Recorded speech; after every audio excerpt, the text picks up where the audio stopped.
Alright, good afternoon mga ka-sniper. So ayan si ka-sniper CBR ko.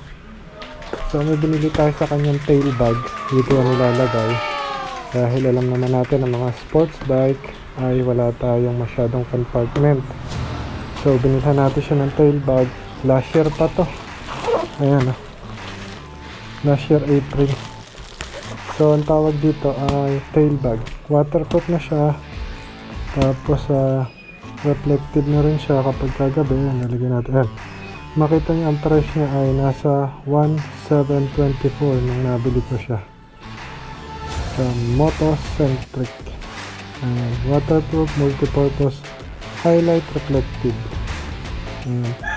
So if ever na hindi siya nakakuha ng voucher, ay siya ay nasa 1,900 o 1,850, something like that. Ayan, pwede rin kayo makakuha ng free shipping. Share ko dyan yung link. Dito ko lang, this is not paid promotion. Ito po ay binili natin sa sarili natin pera. So nag-ipunan natin, then binili natin siya sa sarili natin pera. So ayan, para at least kung wala tayong masyadong mapaglagyan, meron tayong tail bag. Ayan. So ayan po, 1,724 po natin siya nabili. I-unbox po natin siya today dahil yun nga, medyo na busy si ka-sniper niya sa ating mga Aeratol vlog. Then kaya ngayon lang natin din siya magagamit si ka-sniper CBR, kaya ikakabit ko yung tail bag sa kanya kapag tayo aalis. So kung may bibilhin tayo or di kaya yung helmet natin, ayan, unboxing natin. So 1,724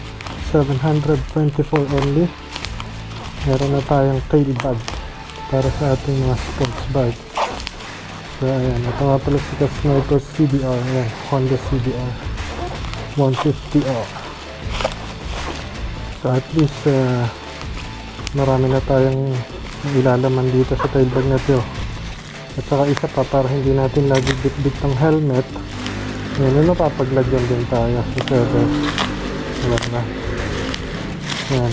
Kaya ito rin naman yung napili ko na bag para pagka nag-ride, so nagagamit nga rin natin yung panglagay ng ating helmet. Kaya unbox natin siya. Biruin nyo, ito yung last year pa, April din yun. April 8. So ngayon ay April 2026 na. So ganun kasi ka-busy si ka-sniper niya.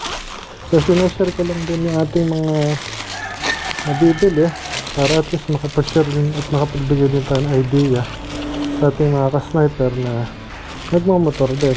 Baka mamaya maghahanap sila ng ganun, at least alam nila. So share ko yung link. This is not paid promotion. Ito pa binili natin sa sarili natin, pinag-ipunan pera. Alright, ayan. Napakaganda, plastic ko lang, may face mask pa. Okay. So, buksan natin. So, ayan, pwede nyo po i-click din sa link na share natin para if ever na gusto nyo pong bumili, diretso din nyo na po orderin. Possible pa kayo makakuha ng discount dahil sa mga voucher na naka-claim nito. Okay, ayan. Motocentric tail bag. Buksan natin. Quality yung plastic. Plastic pa lang. Okay. Napakaangas, napakaganda. So, lagay ko lang po dito sa likod. So, ayan na po. Yung ating Motocentric tail bag. Buksan natin. Marami tayo may naman. O, pwede pa kayo mag-ipit dito ng mga karga nyo. Kung ano man ang inyong mga dala sa biyahe, diba? Sige. Ayan. Nasa loob siguro yung pinaka-belt dito para paglagay natin dyan. Ayan, nakaganyan yan eh. So, diba? Napakaangas.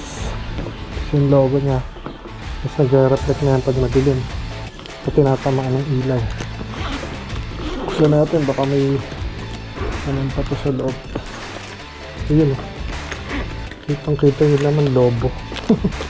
Ayos. So, ibig sabihin, quality. May logo.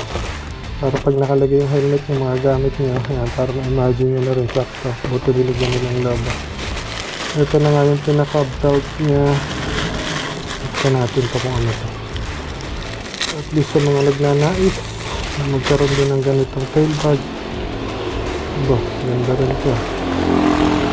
kasama pang ganito. Meron, nakaklam yan dyan. Tapos ito ang pwede sa helmet. Ang puno na tong tail bag natin. Okay. Ganda.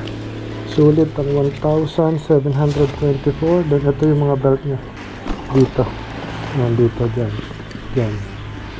Ayan. Tapos tingnan pa natin ibang kasama. Ito. May kasama pang ano to. May kasama pang plastic o parang pagbasa ilalagay sa loob. Something like that. Ayan. Napakaganda. Sulit ang 1,724. Pag umuulan, purpose nito, kung hindi ako nagkakamali, bukod sa waterproof naman na siya, pwede nyo siyang gawing parang pinakakapote ng ano natin. Nalagay mo ganito. Ganyan ko na. Para at least pag bumili kayo, ano yun ang gagawin. Pwede nyo orderin kasi sinare natin yung link. Okay. Ayusin nyo na lang pagkakakabit. Pag ganyan nyo na lang po. Nakakabit yan dito. So yan, bubuksan natin to, tapos ilalak nyo siya dyan, tapos nakakabit yun dyan. Kapag magra-rides tayo, safe na ang mga gamit natin, ang helmet natin, wallet natin, o ano mga importanteng bagay na dala natin na pwede natin ilagay dyan sa ating tail bag na napakaganda. Muli, this is not paid promotion. Ito po binili natin sa sarili natin pera. Nabili natin siya ng 1,724. May voucher. Pwede po kayo mag-click dyan sa ating yellow basket and mag-order po kayo dyan. Okay, God bless. Huwag niyo pong kalimutan na mag-like, share, subscribe sa ating YouTube channel. Thank you po.